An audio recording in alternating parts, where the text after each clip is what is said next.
Well, good morning, friends. It's a pretty good morning. How's everyone doing? Been watching some really great content. I mean, I really don't care about TV anymore. I mean, I would much rather watch all of my friends, you guys. I'm really excited today because I've got something that I've been wanting for a long time, and it's really been difficult because these things, these babies, which are pattern vices, by and large are vintage and expensive. If you get one that works, you can get one for $400 or $500, but usually there's pieces missing. What is a pattern vise? Well, a pattern vise is a brilliant little piece of visery that allows you to articulate whatever you put in this vise in a multitude of ways without having to take the piece out and reposition the piece. These jaws will cant at various degrees with this, and this actually comes out a way. It'll come up this way, it'll rotate this way, and without it being attached to the bench, which brings me to what we're talking about, without it being attached to the bench, it's hard to show.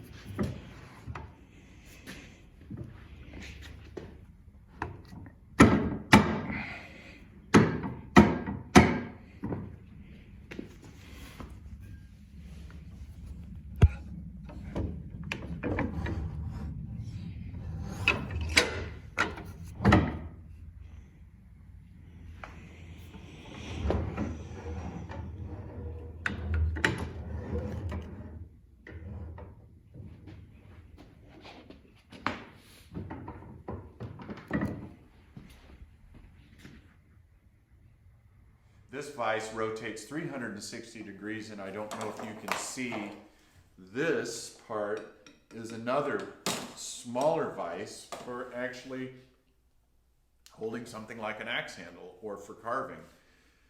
So this is really monster cool. They are not easy to install. This is an integral part of it. And there's a template, and this literally has to be mortised into your vise. Everything stays flush to your, mortised into your bench. I'm sorry, not into your vise. But this whole thing stays flush to your work surface. And it's a really handy thing. Like the Emmerts, the Reproductions, not the Reproductions, but the real deals that were made turn of the century, probably up into the 20s. I don't know when they quit making them, but before CNCs and automated machinery and whatnot, a pattern vise is what a person sat at and carved the pattern and made it perfect, and then everything went off of that pattern. They made like a master pattern, and then the production process revolved around the patterns.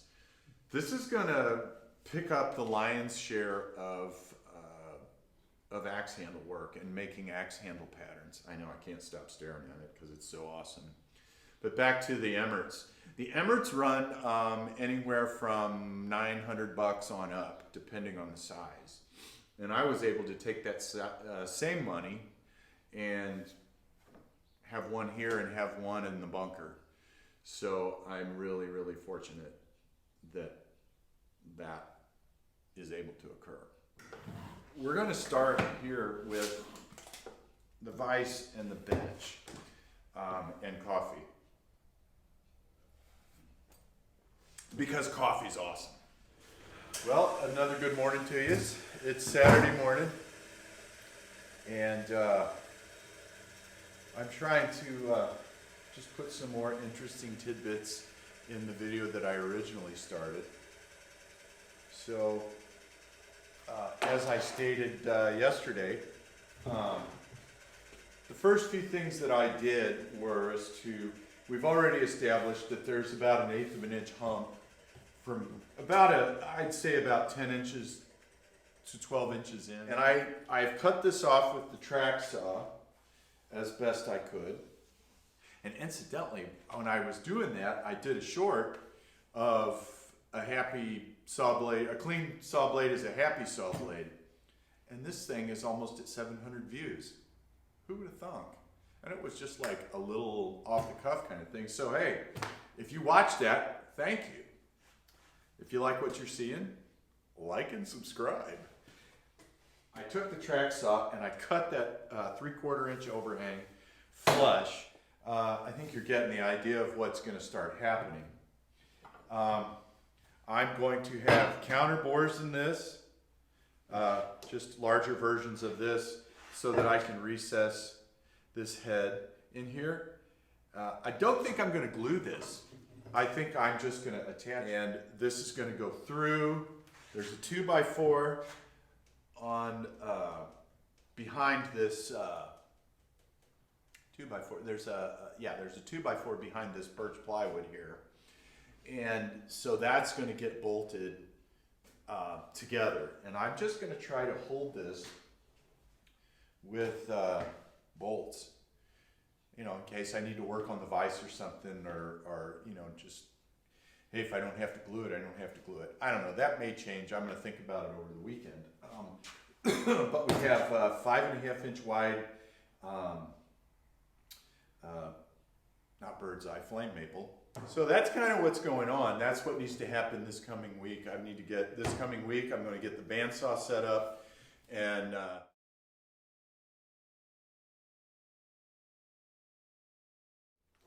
fortunately, the thing also that I like about this modern reproduction is it has instructions. So I'm not guessing with this, and that's a little comforting. And the place where I bought it from, you know, if something breaks or something, I have a little, I can at least call, and there's a company, you know, I believe the company's name is Acura, whatever you want to call it. And so if something breaks, it's likely that I could get a replacement part. Where if you have a vintage vise, you just have to troll for either another vise or a vise for parts. Anyway, yeah. We got it installed. Push came to shove, and I just couldn't have my bench torn apart. So I had to just bite the bullet and just get this thing installed. I like it. I like it a lot, in fact. First of all, I'm glad I didn't spend $900 on an antique. I think this will be just as good.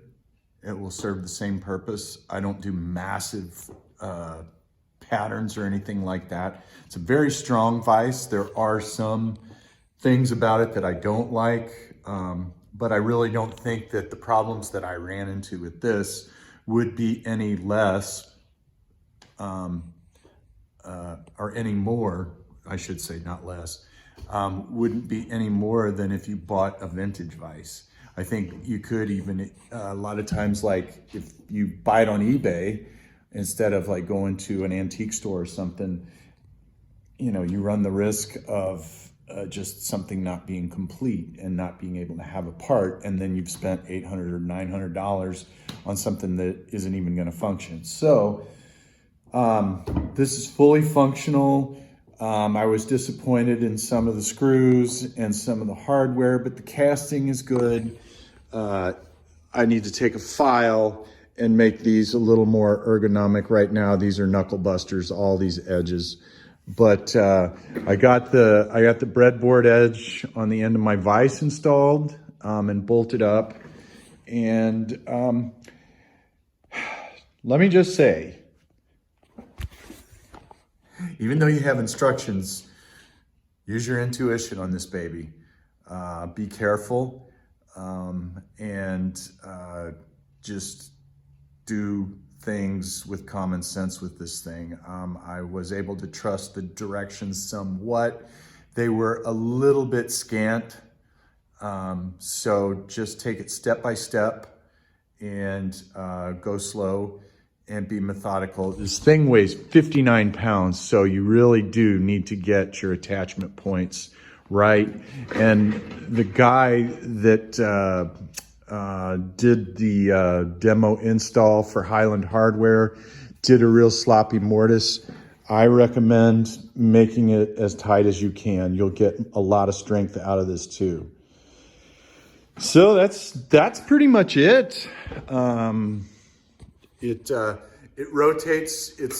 It's really tight, which I'm glad. When it rotates 360, I think that'll loosen up over time. I would rather have it tighter than sloppier, because you don't want this thing moving when you have a piece in it. The only thing that really moves in it is this knuckle, this hinge knuckle. On this casting, on the Vise body, the hole that runs through this knuckle is bigger than the pin by a lot. Enough to make it do that, but that's minor. And if I want to get crazy, I can have my machinist buddy mill me a bigger pin. But I'm very pleased, and a big thanks to my wife who bought it for me. And you'll be seeing it in videos going down. I'm debating whether to do a review of it. There's some reviews on it, and it's a Vise. It works. It's substantial. It's made in Taiwan. Would I buy this again versus an Emmert? I think even if I had the money to buy an Emmert, I would still buy this, because we're talking value here. The prestige of owning an Emmert, that's cool and everything, but I'm here to use it and make axe handles. So anyway, I hope everybody's doing really good. I hope you all are doing great. What day is it today? I think it's Tuesday. The van is in the shop getting worked on. And so we had some time to finish this up, and I thought I would just take advantage of the time and get it in. So it's in. Take care, you guys. Let's rock the rest of this week, and everybody be kind. I love you guys.